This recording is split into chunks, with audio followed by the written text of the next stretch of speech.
ఖర్జూరాల కన్నా కమ్మా గుంటయంట లేక లేక నేను ఫోను చేస్తే నువ్వు హల్లో అన్నవంటే బెల్లం బువ్వ కన్నా తీయగుంటదంట ఎన్నడూ నాడు ఫోను చేసి బాగున్నావన్నవంటే ఏడాది ఎండల్లో ఉంటేనై మోస్తున్న నా బతుకు కష్టాలని పిల్లని చెయ్యి పట్టాలని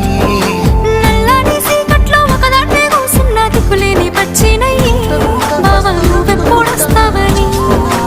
ఏళ్ళైపోతుంది పిల్ల ఎన్నెలొచ్చింది మన బతుకులా ఏలైపోతుంది పిల్ల ఏలు వట్టంగా వస్తున్నాయా ఇన్నాళ్ళ ఎడబాటు ఎడవాసిపోతుంది ఈ సీనయ్య గుంటున్నదే సినదానా నీ కోసము ఈ దూరాన్ని చెరుపుతూ తీరాలకు వింది